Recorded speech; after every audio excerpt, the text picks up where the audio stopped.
Dulquer Salman, Prithviraj, operation നങ്കോർ. Amit ചക്കാലക്കിൽ ഒരു സൈഡിലുണ്ട്. എന്നാണെങ്കിലും രാവിലെ മുതൽ ഇവരുടെയൊക്കെ വീടുകളിൽ, ഇവരുടെയൊക്കെ കാറ് അല്ലെങ്കിൽ കാർ ഗ്യാരേജ് അത് കേന്ദ്രീകരിച്ച് ഒരുപാട് അന്വേഷണവും കാര്യങ്ങളും നടക്കുന്നു. ഈ ഓപ്പറേഷൻ നങ്കൂർ എന്നുള്ള പേര് തന്നെ ഭയങ്കര ക്യാച്ചിങ് ആയിരുന്നു. ഇപ്പോഴാണ് മനസ്സിലായത് ഇതൊരു ഭൂട്ടാൻ എന്തോ നെയിമാണ്.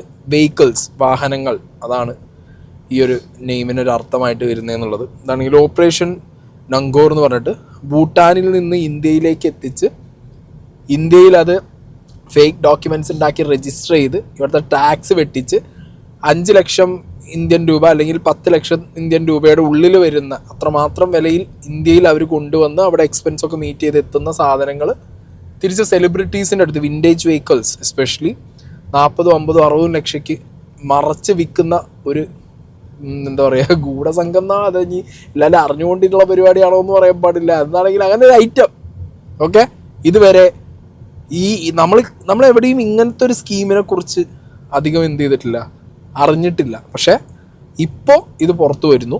അപ്പോൾ ഇതിൻ്റെ ഭാഗമായിട്ട് കുറേ ആളുകളുടെ വീട്ടിൽ സെലിബ്രിറ്റീസിൻ്റെ അല്ലാതെയും ഒരുപാട് ഷോറൂമുകൾ ഓക്കെ കാലിക്കറ്റും മലപ്പുറവും കൊച്ചിയും തൃശ്ശൂരും അങ്ങനെ കേരളത്തിൻ്റെ പല പല ഭാഗങ്ങളിൽ പല പല ഹൈ എൻഡ് കാറുകൾ വിൽക്കുന്ന ഷോറൂമുകളും കേന്ദ്രീകരിച്ചിട്ടൊക്കെ ഓപ്പറേഷൻ നങ്കോർ ഉണ്ടായിട്ടുണ്ട്. അപ്പോൾ ദുൽഖർ സൽമാൻ, പൃഥ്വിരാജ്, അമിത് ചക്കാലക്കൽ, പൃഥ്വിരാജും ദുൽഖർ സൽമാൻ തന്നെ ഇടയിൽ മെയിൻ ഫോക്കസ് പോയിന്റ് വരുന്നത് അറിയാലോ. ഈ 2 പേരുകളും വന്നു കഴിഞ്ഞാൽ പല പല രീതിയിലായിരിക്കും ആളുകൾ ഇതിലേക്ക് കമൻസ് ആയിട്ട് വരാൻ പോകുന്നതും പെർസ്പെക്റ്റീവായിട്ട് വരാൻ പോകുന്നതും. എസ്പെഷ്യലി പൃഥ്വിരാജിന് മറ്റേ ഒരു എമ്പുരാന് ശേഷം കുറച്ചധികം ഹെയ്റ്റ് ബെൽറ്റ് സംഗീത ടീംസിനിടയിലുണ്ട്. ദുൽഖർ സൽമാന് പിന്നെ പ്രത്യേകിച്ച് ഇനി ഒന്നും ചെയ്യേണ്ട ആവശ്യമൊന്നുമില്ല. അന്നൊരു പോസ്റ്റ് ഇട്ടതിൻ്റെ പിന്നാലെ തന്നെ ഈ ഒരു ബെൽറ്റ് പിന്നാലെ ഉണ്ട്. അപ്പോൾ അതിൽ ഒപ്പോസ് ചെയ്തും സപ്പോർട്ട് ചെയ്തും ആളുകൾ കമൻറ്റ് ബോക്സിൽ എന്താണെങ്കിലും വന്നിട്ടുണ്ട്, കുറേ കോണ്ടന്റുകളും വന്നിട്ടുണ്ട്. അപ്പോൾ എന്താണെങ്കിലും ഇവർ കാർ ക്രേസ് ഉള്ള ആളുകളാണ് നമുക്കറിയാം. പൃഥ്വിരാജ് ആണെങ്കിലും ദുൽഖർ സൽമാൻ ആണെന്നുണ്ടെങ്കിലും മലയാളത്തിൽ തന്നെ ഏറ്റവും പെട്രോൾ ഹെഡ്സ് ആയിട്ടുള്ള ആളുകൾ ഇവരൊക്കെ തന്നെയാണ്. അപ്പോൾ ഈ ആഡംബര വാഹനങ്ങൾ ടാക്സ് വെട്ടിക്കാൻ വേണ്ടിയിട്ടാണ് അല്ലെങ്കിൽ അങ്ങനെയുള്ള പല സാധനങ്ങളും നമുക്ക് ഓൾറെഡി നമ്മളിങ്ങനെ പറഞ്ഞു കേട്ടിട്ടുണ്ടെന്നല്ലാതെ ഈ ഭൂട്ടാനിൽ നിന്ന് വണ്ടി കൊണ്ടുവന്ന് ഇവിടെ ഈ വൻ മാഫിയ പരിപാടിയിൽ ഇവർ ഭാഗമോ എന്നുള്ളൊരു സംശയമൊന്നും നമ്മൾ സംശയിച്ചിട്ടുണ്ടായിരുന്നില്ല. ഇപ്പോഴും ഇതൊരു സംശയം മാത്രമാണ്. ബിക്കോസ് ഇടനിലക്കാർ വഴി ഇവർക്ക് വാഹനങ്ങളോട് ക്രേസ് ഉള്ളപ്പോൾ പല വിൻറ്റേജ് വാഹനങ്ങളും എസ്പെഷ്യലി ലാൻഡ് ക്രൂസർ, പ്രാഡോ അങ്ങനത്തെയൊക്കെ വണ്ടികൾ അവിടെ ഭൂട്ടാനീസ് ആർമിയൊക്കെ ഉപയോഗിച്ച് അവർ ഉപേക്ഷിക്കുന്ന വണ്ടികളാണ് ഇവിടെ കൊണ്ടുവന്നിട്ട് ഇങ്ങനെ ചെയ്യുന്നതെന്നാണ് അറിയാൻ കഴിഞ്ഞത്. ഒരു ന്യൂസ് ഞാൻ എന്താണ് ഇവിടെ പ്ലേ ചെയ്യാം. രാവിലെ 8 മണിയോടെയാണ് തിരുവനന്തപുരം, കോട്ടയം, എറണാകുളം, മലപ്പുറം, കോഴിക്കോട് ജില്ലകളിലെ 30ഓളം കേന്ദ്രങ്ങളിൽ കേന്ദ്ര കസ്റ്റംസ് പ്രിവന്റീവ് വിഭാഗം റെയ്ഡ് തുടങ്ങിയത്. ഭൂട്ടാനീസ് ഭാഷയിൽ വാഹനം എന്നർത്ഥമുള്ള ഓപ്പറേഷൻ നുംഖോർ എന്ന് പേരിട്ടായിരുന്നു പരിശോധന. സിനിമാ താരങ്ങളെ കൂടാതെ വ്യവസായികൾ, വാഹന ഡീലർമാർ, ഇടനിലക്കാർ എന്നിവരുടെ വീടുകളിലും ഓഫീസുകളിലും സ്ഥാപനങ്ങളിലും പരിശോധന നടന്നു. എക്സൈസ് തീരുവ വെട്ടിച്ച് കേരളത്തിലെത്തിച്ച 20ഓളം വാഹനങ്ങൾ കസ്റ്റംസ് പിടിച്ചെടുത്തിട്ടുണ്ട്. പൃഥ്വിരാജിന്റെ കൈവശമുള്ള ലാൻഡ് റോവർ ക്രൂയിസർ, ദുൽഖർ സൽമാന്റെ കൈവശമുള്ള നിസാൻ വാഹനം എന്നിവയാണ് അന്വേഷണ പരിധിയിലുള്ളത്. നടൻ അമിത് ചക്കാലക്കലിന്റെ 2 വാഹനങ്ങൾ കസ്റ്റംസ് പിടിച്ചെടുത്തു. അന്വേഷണവുമായി സഹകരിക്കാൻ അമിത് തയ്യാറാകാതെ വന്നതോടെ അന്വേഷണ സംഘം പോലീസിനെ വിളിച്ചു വരുത്തി. ഇതിന്റെ ഒറിജിനൽ ഡോക്യുമെന്റ്സ്, അതായത് 99 ഇത് രജിസ്റ്റർ ചെയ്ത സമയത്ത് കൊടുത്ത ഡോക്യുമെന്റ്സിന്റെ ഒക്കെ എന്തെങ്കിലും പ്രൂഫായിട്ട് അവർക്ക് ഒറിജിനൽസ് ഞാൻ എത്തിച്ചു കൊടുക്കണം. അത് നമ്മളുടെ ഡ്യൂട്ടിയാണ്. ഇത് ഈ പറഞ്ഞ സ്മഗിൾഡ് ആയിട്ടുള്ള വണ്ടി അല്ല എന്നുള്ളത് പ്രൂവ് ചെയ്യാനായിട്ട്. എക്സൈസ് തീരുവ വെട്ടിക്കാൻ ഭൂട്ടാനിൽ രജിസ്റ്റർ ചെയ്ത ആഡംബര വാഹനങ്ങൾ സെക്കൻഡ് ഹാൻഡ് വാഹനങ്ങളാക്കി രാജ്യത്തെത്തിച്ച ശേഷം റീ രജിസ്റ്റർ ചെയ്ത് വിൽപ്പന നടത്തുകയായിരുന്നു. രാജ്യവ്യാപക തട്ടിപ്പിൽ ആഡംബര കാറുകളുടെ സെക്കൻഡ് ഹാൻഡ് ഡീലർമാരും ഇടനിലക്കാരുമാണ് പ്രധാന കണ്ണികളെന്ന് ഉദ്യോഗസ്ഥർ അറിയിച്ചു. വാഹനം വാങ്ങുന്നവരെ തെറ്റിദ്ധരിപ്പിക്കാൻ കരസേനയുടെയും അമേരിക്കൻ എംബസിയുടെയും വിദേശകാര്യ മന്ത്രാലയത്തിന്റെയും പേരിൽ വ്യാജ രേഖകളുണ്ടാക്കിയായിരുന്നു വിൽപ്പന. കേരളത്തിലേക്ക് ഇത്തരത്തിൽ 200ഓളം വാഹനങ്ങൾ കൊണ്ടുവന്ന ഇടനിലക്കാരടക്കമുള്ളവരെ കസ്റ്റംസ് കസ്റ്റഡിയിലെടുത്തു. ഓക്കെ, അപ്പോൾ ഇതാണ് ഒരു അത്യാവശ്യം നിങ്ങൾക്ക് മനസ്സിലാവുന്ന രീതിയിലുള്ള ഒരു ന്യൂസ് ഡീറ്റെയിലിംഗ്. ഇതിൽ ഞാനൊരു സംശയം ചോദിക്കട്ടെ. ഭൂട്ടാൻ ഒരു അന്യരാജ്യമാണ്. ഓക്കെ, ഭൂട്ടാനിൽ നിന്ന് റോഡ് മാർഗത്തിൽ ഇന്ത്യയിലെ ഒരു സംസ്ഥാനമായ ഹിമാചലിലേക്കാണ് ഇവർ കാറുകൾ കൊണ്ടുവരുന്നത്. ഇപ്പോൾ ഈ ന്യൂസ് കേട്ടപ്പോൾ നമുക്ക് അങ്ങനെയാണ് മനസ്സിലാവുന്നതും. ഇന്നിപ്പോൾ രാത്രി ഇവർ നടത്തിയ പ്രസ് കോൺഫറൻസിൽ ഡീറ്റെയിലിങ്ങിനകത്തും ഇത് പറയുന്നുണ്ട്. ഫൈൻ, അങ്ങനെയാണെങ്കിൽ ഭൂട്ടാനിൽ നിന്ന് ഹിമാചലിലേക്ക് നികുതി അടയ്ക്കാതെ വാഹനം എങ്ങനെ എത്തി എന്നുള്ളതിനെ കുറിച്ചിട്ട്. ഇതിപ്പോൾ ഈ സ്വർണ്ണക്കടത്തും അല്ലെങ്കിൽ ലഹരിക്കടത്തും ഒക്കെ അന്വേഷിക്കുമ്പോൾ ഇത് എവിടെ നിന്ന് ആര് എങ്ങനെ എപ്പോൾ എന്ത് വഴി ഏത് രീതിയിൽ കൊണ്ടുവന്നു എന്നുള്ളത് മാത്രമല്ല, ഇത് വാങ്ങി ഉപയോഗിക്കുന്ന അല്ലെങ്കിൽ ഇതിൻ്റെ ഏറ്റവും ലാസ്റ്റ് വരുന്ന റിസീവിംഗ് എൻഡിൽ ഇത് ഉപയോഗിച്ച ആളുകൾ ഈ കണ്ണികളെ മാത്രം പിടിക്കുന്ന ഒരു തരം പാറ്റേൺ ഇവിടെയും ശ്രദ്ധേയമാണ്. മനസ്സിലായോ? ഇതാര് കൊണ്ടുവരുന്നു? ഭൂട്ടാനിൽ നിന്ന് ഹിമാചലിലേക്ക് ഇത് നികുതി അടയ്ക്കാതെ എങ്ങനെ എത്തുന്നു? റോഡ് വഴിയാണെന്നുണ്ടെങ്കിൽ അതെങ്ങനെ പിന്നെ അത് ഇന്ത്യയിൽ രജിസ്റ്റർ ചെയ്യുമ്പോൾ പരിവാഹനിൽ അതെങ്ങനെ അപ്ഡേറ്റ് ആവുന്നു? അപ്പോൾ ആ സൈറ്റിൻ്റെ ക്രെഡിബിലിറ്റി എന്താണ്? ഇതിനെക്കുറിച്ചൊന്നും ആരും തൊടുന്നും പറഞ്ഞു വേണ്ടിയിട്ട് ഞാൻ കണ്ടില്ല. ഓക്കെ, ഇതൊന്നും അല്ലാതെ ഇപ്പോൾ ഈ പൃഥ്വിരാജ് ദുൽഖർ എന്ന് പറഞ്ഞിട്ട് ഇത് വാങ്ങിയ ആളുകളിലേക്ക് ഇവന്മാർ പോയിട്ട് എന്ത് കാര്യം എന്നുള്ളൊരു ചോദ്യം ബാക്കി കിടക്കുന്നുണ്ട്. ഇനി ഇതൊക്കെ ഇവർ അറിഞ്ഞുകൊണ്ട് ചില ആളുകളുണ്ടല്ലോ, ഇന്ന സ്ഥലത്തൊരു വണ്ടിയുണ്ട്, നമുക്ക് ഈ രീതിയിൽ കിട്ടും, ഇത്ര എമൗണ്ട് ആവും എന്ന് എത്തിച്ചോ, നമുക്ക് അതിനിടെ കൂടി ചെറിയ തട്ടുപൊളിപ്പും പരിപാടി കാണിക്കാം എന്ന് പറഞ്ഞ ആരെങ്കിലും ഈ കൂട്ടത്തിലുണ്ടോ എന്നുള്ളതും അറിയില്ല. ഇവരുടെ അറിവോട് കൂടിയാണോ എന്നുള്ളത്. ഇവർ മേ ബി എനിക്ക് തോന്നുന്നു ഒരു ഏജൻറ്റ് വഴി, മനസ്സിലായോ, അല്ലെങ്കിൽ ഒരു തേർഡ് പാർട്ടി അല്ലെങ്കിൽ ഏതെങ്കിലും ഒരു ഷോറൂം വഴിക്കാവും ഇവർ ഈ കാർ ക്രൈസ് ഉള്ളത് കൊണ്ടും ഇന്ത്യയിൽ ഈ വാഹനങ്ങൾ അവൈലബിൾ അല്ലാത്തത് കൊണ്ടും പഴയ വാഹനങ്ങൾ ഇപ്പോൾ പല എംബസികൾ ഒഴിവാക്കിയ വാഹനങ്ങൾ എന്ന് പറയുന്നുണ്ട്.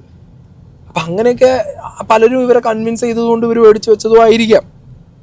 ഓക്കെ, അപ്പം എന്താണ് ഇതാരാണ് ഇതിൻ്റെ മെയിൻ സോഴ്സ്? എവിടെ നിന്നാണ് തുടങ്ങുന്നത്? ഇതിൻ്റെ സ്റ്റാർട്ടിങ് പോയിന്റ് എവിടെയെന്നുള്ളതാണ് ആദ്യം ഇതിൽ അറിയേണ്ടത് അല്ലേ. അങ്ങനെയാണെങ്കിൽ ഇതിനകത്ത് എന്ത് പറ്റുമോ നമുക്ക് കാര്യങ്ങൾ ക്ലിയർ ആവുള്ളൂ. അല്ലാത്ത പക്ഷം ഇൻബോണ്ട് കാർ ഡ്യൂട്ടീസ് വെട്ടിച്ച് കൊണ്ടുവന്നതിന് ഇവർക്ക് എനിക്ക് തോന്നുന്നത് ഇതിൻ്റെ ആദ്യത്തെ ഓണർഷിപ്പ് ആരാന്ന് കണ്ടുപിടിച്ച് അതിന് എത്രയോ ഒരു ഇൻബോണ്ട് ടാക്സ് ഡ്യൂട്ടി ഉണ്ട് തോന്നുന്നത്. കാരണം ആ സംഗതി ഡീറ്റെയിൽ ആയിട്ട് ഇവർക്ക് എത്രയോ ഒരു ശതമാനം കണക്കൊക്കെ വരും. അതൊക്കെ വെച്ച് അടച്ചു കഴിഞ്ഞാൽ മേ ബി ഇവർക്ക് ഉപയോഗിക്കാൻ പറ്റുന്ന കേസ് തന്നെ ആയിരിക്കും ഇത്. അല്ലെങ്കിൽ ഈ വലിയ പേരുകൾ വന്നതുകൊണ്ട് തന്നെയാണ് ഇതിന് ഇത്രത്തോളം ഗ്രാവിറ്റി കയറിയത്. ഫൈൻ. ഇനി പൃഥ്വിരാജും ദുൽഖറും ആണെന്നൊക്കെ കേട്ട സമയത്ത് ABC ന്യൂസിലെ സ്ഥിരം മറ്റേ അടുപ്പ് കൂട്ടി ചർച്ച ചെയ്ത 2 ആൾക്കാരുണ്ടല്ലോ, ഇവരിറങ്ങിയിട്ടുണ്ട്. ഇവരെ മെയിൻ പരിപാടി എന്ന് പറഞ്ഞു കഴിഞ്ഞാൽ ഏതെങ്കിലും വഴി കൂടി സംഘപരിവാറിനെയും മോദിനെയും BJPനെയും ഒക്കെ ഒന്ന് വെള്ളപൂശി അവർക്കൊരു നല്ല ഇമേജ് ഉണ്ടാക്കി കൊടുത്ത് നാട്ടുകാരുടെ മുന്നിൽ അവർ ചെയ്യുന്ന പ്രവർത്തികളൊക്കെ ഒന്ന് മറച്ചു പിടിച്ച് അല്ലെങ്കിൽ അത് ഗ്ലോറിഫൈ ചെയ്ത് പുട്ടിയടിക്കണം എന്നാണ് ഇവരിന്ന് ഇതൊക്കെ കേട്ടതിന് ശേഷം നടത്തിയ ഒരു ചർച്ച ഞാൻ നിങ്ങളെ മുന്നിലേക്ക് വെക്കുകയാണ്. ഈ രണ്ട് പേരെ കുറിച്ച് ഞാൻ പെട്ടെന്ന് ഓർത്തത് ലക്ഷദ്വീപിനെ കുറിച്ചാണ്. ലക്ഷദ്വീപിൽ ഇന്ത്യൻ സർക്കാർ എന്തൊക്കെയോ ചെയ്യുന്നു എന്നൊക്കെ പറഞ്ഞ് വലിയ പ്രചാരണം നടത്തിയവരാ അല്ലേ. അത് പൃഥ്വിരാജൊക്കെ ഉണ്ടായിരുന്നു. പിന്നെ ഈ Gaza all eyes on Rafah അല്ലേ, തീവ്രവാദികളുടെ ഹമാസ് ഭീകരന്മാരുടെ ഏറ്റവും വലിയ ആസ്ഥാനമായ റാഫയിലേക്ക് ഇസ്രയേൽ സൈന്യം ആക്രമണം നടത്തിയപ്പോൾ മലയാളത്തിൽ നിന്ന് ഏറ്റവും കൂടുതൽ നിലവിളിച്ച നടന്മാരുടെ പട്ടികയിൽ ഇവരുണ്ടായിരുന്നു. എന്നാൽ പഹൽഗാമിനെ കുറിച്ച് ഇവരൊന്നും പറഞ്ഞില്ല. ഈ രാജ്യത്തിന് നേരെ നടക്കുന്ന ഭീകരപ്രവർത്തനത്തെക്കുറിച്ച് പറഞ്ഞതായിട്ട് ഞാൻ കണ്ടായിരുന്നോ? ഇല്ല. ഓപ്പറേഷൻ സിന്ദൂറിനെ കുറിച്ച് വല്ലതും പറഞ്ഞുണ്ടോ? കേട്ടില്ല. നമ്മുടെ ശ്രദ്ധക്കുറവായിരിക്കും. കണ്ട പ്രേക്ഷകരാരെങ്കിലും ഉണ്ടെങ്കിൽ നമുക്ക് തിരുത്താം. അപ്പോൾ രാജ്യത്തിനെതിരായ അല്ലെങ്കിൽ രാജ്യത്തിൻ്റെ താല്പര്യങ്ങൾക്കെതിരായ കാര്യങ്ങൾ വരുമ്പോൾ ചില ശബ്ദങ്ങൾ ഉയരും. ആ ശബ്ദങ്ങളുടെ കൂട്ടത്തിൽ മലയാളത്തിലെ ചില നടന്മാരുടെ ശബ്ദവും ഉയരാറുണ്ട്. അതുപോലെ ഈ സിനിമ ലഷ്കർ-ഇ തയ്യബയൊക്കെ വെള്ളപൂശുന്ന സിനിമ, ഇതൊക്കെ പൃഥ്വിരാജിൻ്റെ പട്ടികയിലുള്ളതാണ് അല്ലേ. എമ്പുരാൻ സിനിമ വന്നപ്പോൾ പൃഥ്വിരാജ് എന്നിട്ടും അങ്ങ് വലിയൊരു തൻ്റെ ഇടത്തോടെ ഞാനിതൊക്കെ അങ്ങ് ചെയ്യും എന്ന മട്ടിലങ്ങ് നിൽക്കുകയാണ്. ഈ പൃഥ്വിരാജിൻ്റെയും വീടുകളിൽ കസ്റ്റംസ് കേരള ലക്ഷദ്വീപ് ഡിവിഷൻ അല്ലേ റെയ്ഡ് നടത്തുന്നതാണ്. 30 കേന്ദ്രങ്ങളിൽ റെയ്ഡ് നടത്തുന്നു.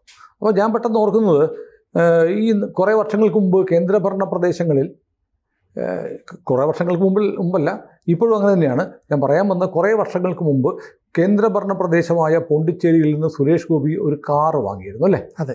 അപ്പോൾ സുരേഷ് ഗോപി എന്തോ വലിയ നികുതി വെട്ടിപ്പ് നടത്തി എന്നൊക്കെ പറഞ്ഞ് വലിയ കോലാഹലം ഉണ്ടായിരുന്നു. നമ്മുടെ ഇവിടെ നിന്നൊക്കെ ഈ കണ്ണൂർ പോകുമ്പോൾ തീവണ്ടി മാഹി എന്ന് പറയുന്ന സ്ഥലത്തൂടെ കടന്നു പോകുന്നത്. അപ്പോൾ കേരളത്തിൽ നിന്ന് പോകുന്ന ആളുകൾ എന്നറിയും മാഹിയിലിറങ്ങും, 2 അടിക്കാൻ പറ്റും. ഇവിടെ 50 രൂപയുടെ സാധനം 800 രൂപയ്ക്കാണ് പിണറായി വിജയൻ വെക്കുന്നത്. മാഹി പോയാൽ 50 രൂപയ്ക്ക് കിട്ടും. ഏത് പെട്രോൾ മാത്രമല്ല, മനുഷ്യനടിക്കുന്ന പെട്രോൾ. അപ്പോൾ മദ്യത്തിന് ഏറ്റവും വില കുറച്ച് കിട്ടുന്നൊരു സ്ഥലമാണ് മാഹി. കാരണം കേന്ദ്രഭരണ പ്രദേശമായ അവിടെ നികുതി ഇളവുണ്ട്.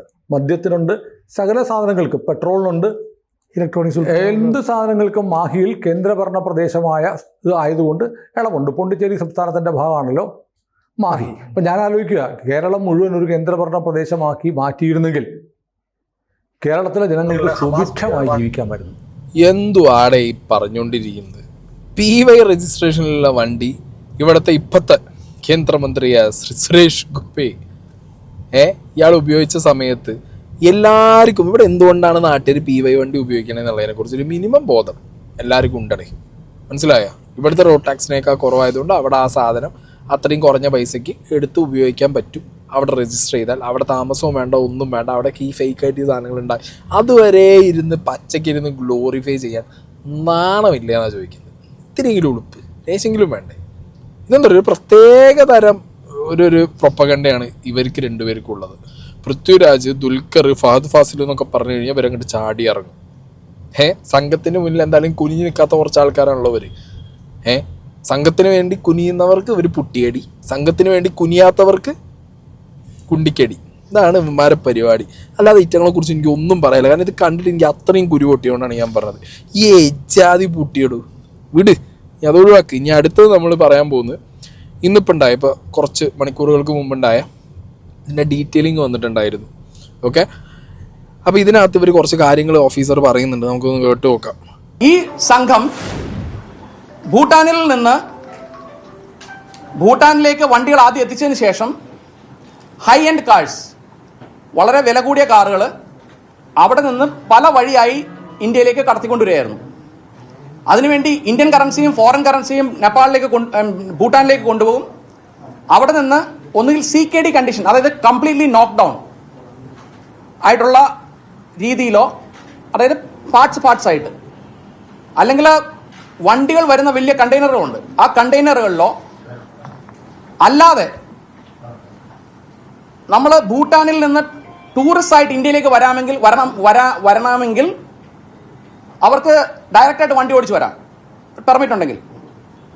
അതിനുശേഷം തിരിച്ചു പോകാതെ ആ വണ്ടി ഇവിടെ ഇട്ടിട്ട് പോവുകയോ, അങ്ങനെ 3 തരത്തിലാണ് ഇവർ വണ്ടികൾ ഇന്ത്യയിലേക്ക് കൊണ്ടുവന്നിട്ടുള്ളത്. അപ്പോൾ ഈ വണ്ടികൾ ഇവിടെ കൊണ്ടുവന്നതിന് ശേഷം വളരെ ശ്രദ്ധിച്ച് കംപ്ലീറ്റ് ആയിട്ട് ഫോർജ് ചെയ്ത ഡോക്യുമെന്റ്സ് ഉപയോഗിച്ചാണ് അവർ രജിസ്റ്റർ ചെയ്തിട്ടുള്ളത്.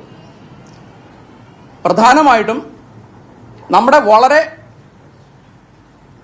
ഇമ്പോർട്ടൻ്റ് എന്ന് നമ്മൾ വിശ്വസിക്കുന്ന നമ്മുടെ ഇന്ത്യൻ ആർമിയുടെ, നമ്മുടെ എംബസികളുടെ, അമേരിക്കൻ എംബസിയുടെ പേരും സീലും അവരുടെ ഇൻസിഗ്നയും ഫോർജ് ചെയ്ത് ആ ഡോക്യുമെന്റ്സ് ഉണ്ടാക്കി ആണ് ഈ വണ്ടികളെല്ലാം പലയിടത്തും രജിസ്റ്റർ ചെയ്തിട്ടുള്ളത്. ഈ ഓഫീസർ പറയുന്നത് തന്നെ ഞാൻ നിങ്ങളോടൊരു ഡൗട്ട് ചോദിക്കട്ടെ. അപ്പോൾ എനിക്ക് ഒന്നൊരു ഡൗട്ട് ഞാൻ ചോദിക്കാം. ഭൂട്ടാനിൽ നിന്ന് വണ്ടി എങ്ങനെയോ വന്നോട്ടെ, പൊളിച്ച് വന്നോട്ടെ, ഓടിച്ച് വന്നോട്ടെ, കണ്ടെയ്നറിൽ വന്നോട്ടെ, എങ്ങനെയോ വന്നോട്ടെ, ഈ വന്ന സാധനം ഇവിടെ രജിസ്റ്റർ ചെയ്യാൻ കൊണ്ടുപോകുമ്പോൾ അവിടെ ഒരു ഓഫീസർ കാണുമല്ലോ. കൊണ്ടുപോകുമ്പോഴേ അറിയാലോ ഇത് ഭൂട്ടാനീസ് ബോർഡുള്ള വണ്ടിയാണെന്നുള്ളത്. ഇനി വേണ്ട, ഇന്ത്യയിൽ ഓടുന്ന അല്ലെങ്കിൽ ഇന്ത്യയിൽ ഇല്ലാത്ത മോഡലുകൾ കണ്ടാൽ ചിലപ്പോൾ തിരിച്ചറിയാൻ പറ്റില്ല. ഇനി അതും വേണ്ട, ഈ സാധനം കൊണ്ടു ചെന്ന് ഇതിൻ്റെ പേപ്പേഴ്സ് ഫോർജ്ഡായിട്ട് കൊടുക്കുമ്പോൾ ഇന്ത്യൻ ആർമിയുടെ പേപ്പർ ഫോർജ്ഡായിട്ട് എന്തെന്നാ ഇവിടെ നടക്കുന്നത്? ഇപ്പം ഇത് ഉദ്യോഗസ്ഥ ലെവലിൽ, ഓക്കെ, ഉദ്യോഗസ്ഥ ലെവലിൽ കാശ് വാങ്ങി മിണുങ്ങി അവിടുന്ന് ഈ പേപ്പറുകളെല്ലാം ഓക്കെ അടിച്ച്, ഈ ഫോർജ്ഡായിട്ടുള്ള പേപ്പേഴ്സ്, ഈ കൃത്രിമമായി ഉണ്ടാക്കുന്ന പേപ്പറുകളൊക്കെ ഓക്കെ അടിച്ച് അവിടെ ഇത് രജിസ്റ്റർ ചെയ്യാൻ വേണ്ടി സമ്മതിക്കുന്ന സർക്കാർ ലെവലിലുള്ള കൊടൂര കാട്ട് കള്ളന്മാരവിടെ ഇരിക്കുന്നുണ്ടല്ലോ. അവന്മാരെ കുറിച്ച് അന്വേഷണം വേണ്ട? ഇതെങ്ങനെ അവിടെ രജിസ്റ്റർ ചെയ്യുന്നു എന്നുള്ളതിനെ കുറിച്ചുള്ളൊരു ഐഡിയയും വേണ്ട?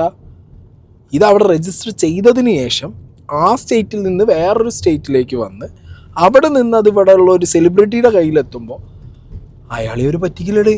ഇവിടുത്തെ സിസ്റ്റത്തിനെ ഇത്രയും സിമ്പിളായിട്ട് പറ്റിക്കാന്നുണ്ടെന്നുണ്ടെങ്കിൽ ഒരു സിനിമാ നടനെ പറ്റിക്കാനാണോ അവർക്ക് ഇത്ര വലിയ പാട്?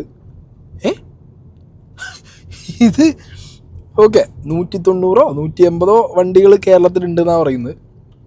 അല്ല, ഇങ്ങനെ ടോട്ടലി ഉണ്ടെന്ന് പറയുന്നു. അതിൽ തന്നെ എത്രയോ നമ്പറാണ് കേരളത്തിലുള്ളതെന്ന് പറയുന്നുണ്ട്. ഇനി ഈ ഉള്ള വണ്ടികൾ, ഓക്കെ, ഈ ഉള്ള വണ്ടികൾ നിങ്ങൾ പിടിച്ചെടുത്തു എന്ന് വിചാരിച്ചു. ഈ പിടിച്ചെടുത്ത വണ്ടികളിൽ ഇവർക്ക് ഡയറക്റ്റ് ഇൻവോൾവ്മെൻ്റ് ഇല്ല. ഇതേപോലെ ഏതെങ്കിലും ഒരു എന്താ പറയുക, ഒരു തേർഡ് പേഴ്സൺ വഴിയോ അല്ലെങ്കിൽ ഒരു ഏജൻറ്റ് വഴിയോ അല്ലെങ്കിൽ ഇത് ഷോറൂം വഴിയൊക്കെയാണ് ഇവർ ഈ വണ്ടി മേടിച്ചാൽ ഇവർക്ക് ഇതിനെക്കുറിച്ച് വലിയ അറിവൊന്നും ഇല്ല എന്നുണ്ടെങ്കിൽ നിങ്ങൾക്ക് ഇവരെ ചാർജ് ചെയ്തെടുത്ത് ഉള്ളിലിടാൻ പറ്റുമോ?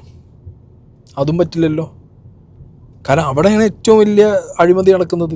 ഇത് കൊണ്ടുവരുന്ന സ്ഥലത്തും രജിസ്റ്റർ ചെയ്യുന്ന സ്ഥലത്തും. പരിവാഹൻ അടക്കം നമ്മൾ ഏറ്റവും എന്താ പറയുക most updated most modern facilities ആണ് നമുക്കുള്ളതെന്നൊക്കെ പറഞ്ഞ് നമ്മൾ പറയുമ്പോൾ അവിടെ വരെ എന്ത് നടക്കുന്നുണ്ട്? കൃത്രിമം നടക്കുന്നുണ്ട്, അഴിമതി നടക്കുന്നുണ്ട്. അപ്പം അങ്ങനത്തെ കാര്യങ്ങളൊന്നും ഇവിടെ വരുന്നില്ല, അല്ലെങ്കിൽ അതിനെക്കുറിച്ച് ചിന്തിക്കുന്നില്ല എന്ന് എനിക്കറിയാൻ പാടില്ല. എന്താണെങ്കിലും വരുന്ന വഴിയും കാര്യങ്ങളൊക്കെ മുമ്പ് പറഞ്ഞിട്ടുണ്ട്. ഇതിനെക്കുറിച്ചൊരു അന്വേഷണം നടക്കുമോ? അങ്ങനെ ഉദ്യോഗസ്ഥർ കള്ളത്തരം കാണിച്ച് കാശിന് വേണ്ടി എന്ത് തന്തയില്ലായ്മയും കാണിക്കുന്ന ഈ നാട്ടിലേക്ക് ഏത് രീതിയിലും പൈസ ഉണ്ടാക്കണമെന്നും ഏത് രീതിയിൽ കള്ളക്കടത്ത് നടന്നാലും എനിക്കൊരു കുഴപ്പമില്ല, എനിക്ക് രാജ്യമൊന്നും വലുതല്ല, എനിക്കെൻ്റെ ജീവിതത്തിൽ എല്ലാ ചട്ടത്തരം കാണിച്ച് പൈസ ഉണ്ടാക്കിയാൽ മതി എന്ന് ചിന്തിക്കുന്ന രീതിയിലുള്ള ഉദ്യോഗസ്ഥർ ലെവലിലല്ലേ ഇതിൻ്റെ അന്വേഷണം പോകണ്ടേ? അത് പോകണ്ടോന്നും എനിക്ക് വലിയ പിടുത്തൊന്നുമില്ല. എന്തായാലും അങ്ങനെ പറഞ്ഞു വെച്ചതിന് ഞാനൊരു കൗണ്ടർ ക്വസ്റ്റ്യൻ ചോദിച്ചതാണ്. അപ്പോൾ ഈ ഡോക്യുമെന്റ്സ് നമ്മൾ പരിവാഹൻ വെബ്സൈറ്റിൽ നോക്കുമ്പോൾ പരിവാഹൻ വെബ്സൈറ്റിൽ പോലും കൃത്രിമത്വം കൊണ്ടുവന്നിട്ടുണ്ട് എന്നുള്ളതാണ് നമ്മൾ ശ്രദ്ധിക്കേണ്ടത്. 2014 മാനുഫാക്ചർ ചെയ്തിട്ടുള്ള ഒരു വണ്ടി 2005 തന്നെ പരിവാഹൻ വെബ്സൈറ്റിൽ ഒന്നാമത്തെ യൂസറായി രജിസ്റ്റർ ചെയ്തിട്ടുണ്ടെന്ന് പറയുമ്പോൾ പരിവാഹൻ വെബ്സൈറ്റ് തന്നെ അവർ ഹാക്ക് ചെയ്താണെങ്കിലും ഇങ്ങനെയുള്ള വണ്ടികൾ വരുമ്പോൾ വളരെ കെയർഫുൾ ആയിട്ട് വേണം നമ്മൾ അതിനെ കാണാനായിട്ട്. പരിവാഹൻ സൈറ്റിൽ വരെ 2014 വണ്ടി 2005 ഫസ്റ്റ് ഓണർ കാണിച്ചിട്ട് അവർക്ക് മാനിപ്പുലേറ്റ് ചെയ്ത് അത് ഹാക്ക് ചെയ്തു എന്നൊക്കെയാണ് പറയുന്നത്. സൈറ്റിൽ തന്നെ കൃത്രിമം നടത്താൻ പറ്റുന്ന ആളുകൾ എങ്ങനെ കണ്ടുപിടിക്കും? നക്കി നോക്കി കണ്ടുപിടിക്കാൻ പറ്റുമോ കള്ളനാണോ എന്ന്? പൃഥ്വിരാജിനോ ദുൽഖറിനോ കാറ് വാങ്ങാൻ പോകുന്ന സമയത്ത് പ്രത്യേക തരം മണത്തിട്ടോ നക്കിയിട്ടോ നോക്കി കണ്ടുപിടിക്കാൻ പറ്റുമോ? അല്ല, പൃഥ്വിരാജ് ദുൽഖർ ഇവിടെ ആർക്കെങ്കിലും പറ്റൂടെ? ഒരു ഇവിടെ തട്ടിയ വണ്ടി കണ്ടുപിടിക്കാൻ തന്നെ പറ്റണില്ല, വെള്ളം കയറിയ വണ്ടി തന്നെ കണ്ടുപിടിക്കാൻ പറ്റില്ല. അതിന് തന്നെ മനുഷ്യൻ ഭൂതക്കണ്ണാടി വെച്ച് നോക്കേണ്ട അവസ്ഥ. അപ്പോഴാണ് ഇതേപോലുള്ള ഉടായ്പ പരിപാടി ഇതും സർക്കാർ കേന്ദ്ര സർക്കാരിനെയും മറ്റേ സ്റ്റേറ്റ് സർക്കാരിനെയും ഒക്കെ പറ്റിച്ച് കാട്ടുകള്ളന്മാരിത് ചെയ്യുമ്പോൾ എന്താ ഇവർ പറയുന്നത്? ഇതിന് ലോജിക്ക് വേണ്ടേ? ഇൻഡോ ഭൂട്ടാൻ ബോർഡർ വഴി ഇതുവഴി കൊണ്ടുവരുന്ന കാറുകളിൽ സ്വർണവും മയക്കുമരുന്നും പല പ്രാവശ്യം കൊണ്ടുവരുന്നു എന്ന് നമ്മുടെ ഏജൻസികൾക്ക് കൃത്യമായ വിവരവും അതിനനുസരിച്ച് കേസുകൾ നമ്മൾ ബുക്ക് ചെയ്തിട്ടുണ്ട്. ഡയറക്ടറേറ്റ് ഓഫ് റവന്യൂ ഇന്റലിജൻസും മറ്റ് ഏജൻസികളും അങ്ങനെയുള്ള സാധനങ്ങളെല്ലാം നമ്മൾ ആ ഏരിയയിൽ നിന്ന് പിടിച്ചെടുത്തിട്ടുമുണ്ട്. സ്വർണവും കൊണ്ടുവരാമെങ്കിൽ എന്തും കൊണ്ടുവരാം എന്നുള്ള കാര്യവും നമ്മൾ ശ്രദ്ധിക്കണം. It's a major threat to national security and economic security of the nation. ശരി, നമ്മളുടെ രാജ്യത്തിന് ത്രെട്ടാണ്, നാഷണൽ സെക്യൂരിറ്റിക്ക് ത്രെട്ടാണ്. ഇങ്ങനെ കൊണ്ടുവരുന്നുണ്ട് സ്വർണ്ണമടക്കം. ഇതെനിക്ക് തുടക്കത്തിൽ അടിച്ച ഡൗട്ടാണ്. ഈ പേരുകളൊക്കെ വെച്ച് പൃഥ്വിരാജ്, ദുൽഖർ സൽമാൻ കുറേ പേരുകളൊക്കെ വെച്ച് ഞാനൊരു കമൻറ്റും കണ്ടിട്ടുണ്ടായിരുന്നു. ഞാൻ ആ കമൻറ്റ് ഇവിടെ കൊടുക്കാം. കമൻറ്റിലും അത് കൃത്യമായിട്ട് പറഞ്ഞിട്ടുണ്ടായിരുന്നു, ഇതിവിടെ നിൽക്കുന്ന പരിപാടിയില്ല. മനസ്സിലായില്ല? ഇതൊരു പ്രത്യേകതരം സ്കീമാണ്. ഇപ്പോൾ വണ്ടി കൊണ്ടുവന്നു, വണ്ടി കൊണ്ടുവന്നത് ഇവർ മേടിച്ചു, അത് ഇവർ അറിഞ്ഞുകൊണ്ട് മേടിച്ചതാണോ എന്ന് അറിയില്ല എന്നുള്ള സ്കീമിലാണ് ഇപ്പോൾ കാര്യങ്ങൾ നിൽക്കുന്നത്. പക്ഷേ ഇത് വരും ദിവസങ്ങളിൽ ചിലപ്പോൾ മറിക്കാൻ അവരെ കൊണ്ട് പറ്റുമോ? ഒരു 2 രാജ്യങ്ങളുടെ ബോർഡറിൽ ഒരു സെക്യൂരിറ്റിയും കാണൂല. ഞാൻ അറിയാൻ പാടില്ല എൻ്റെ ഇത്രയും. ഇപ്പം ഫ്ലൈറ്റിൽ കുണ്ടിക്കകത്ത് തിരികെ വെച്ച് കൊണ്ടുവരുന്നത് വരെ വിരലിട്ട് പുറത്തെടുത്തിട്ട് ഇപ്പം സാധനം പൊക്കുന്നുണ്ട്. അപ്പോഴാണ് ഒരു കാറിൽ ഒരു രാജ്യത്തിൻ്റെ അതിർത്തിയിൽ നിന്ന് വേറൊരു രാജ്യത്തേക്ക് കൊണ്ടുവരുന്ന സാധനം പൊക്കാൻ പറ്റില്ലേ? അങ്ങനെ കൊണ്ടുവരുന്ന മാഫിയ ഉണ്ടെന്നുണ്ടെങ്കിൽ അത് എന്നോ അവിടുന്ന് പൊക്കണ്ടേ? അതോ ലക്ഷറി കാറുകൾ വരുമ്പോൾ അത് വിൻറ്റേജ് ലക്ഷറി കാറുകൾ നിങ്ങളാരും നോക്കാറില്ലേ? ഇനി ഇതിൻ്റെ ഒരു ബേസിക് ലോജിക്ക് എനിക്ക് മനസ്സിലാവുന്നില്ല, ഇത് എങ്ങനെ എന്നുള്ളത്. എന്താണെങ്കിലും ഇതിലേക്ക് ഇപ്പോൾ സ്വർണ്ണവും മയക്കുമരുന്നൊക്കെ കയറിയിട്ടുണ്ട്, സാധ്യതയുണ്ട്, വരാം. നമ്മളെ നാടിൻ്റെ സെക്യൂരിറ്റിയെ തകർക്കാൻ വേണ്ടി, നമ്മുടെ സ്വസ്ഥമായ സമാധാനമായിട്ടുള്ള ജീവിതം തകർക്കാൻ വേണ്ടി നമ്മുടെ രാജ്യത്ത് ഇരുന്നു കൊണ്ട് തന്നെ നമ്മുടെ രാജ്യത്തിന് കുട്ടിച്ചോറാക്കാൻ കുറേ ആൾക്കാരുണ്ട്, ഇല്ലയെന്ന് ഞാൻ പറയുന്നില്ല. പക്ഷേ ഇതെന്താ സെക്യൂരിറ്റി ലാബ്സാണ്, പ്രോപ്പർ സെക്യൂരിറ്റി ലാബ്സാണ്. അല്ലാതെ ഇത് വാങ്ങി വീട്ടിൽ വെച്ച് ഇവരെ പോയിട്ട് ഇനി പിടിച്ചിട്ട് ഇവരെ കുങ്കി പിടിച്ചിട്ട് എന്ത് ചെയ്യാന്നുള്ളത് അറിയാത്ത. ഇതൊക്കെ ചെയ്യേണ്ടത് അവിടെ ചെയ്യേണ്ട പരിപാടികളാ. ഈ വണ്ടികൾ പലതും വാങ്ങിച്ചതിന് രേഖകളോ പൈസ മണി ട്രെയിലോ ഒന്നും പോലുമില്ല. ഇന്ന് സെർച്ച് ചെയ്ത പല സ്ഥലങ്ങളിലും വൻ GST വെട്ടിപ്പും ആ ഡീലർമാരുടെ ഇടയിൽ കണ്ടെത്തി എന്ന് പറയുന്നത് മറ്റൊരു തലമാണിതിൻ്റെ.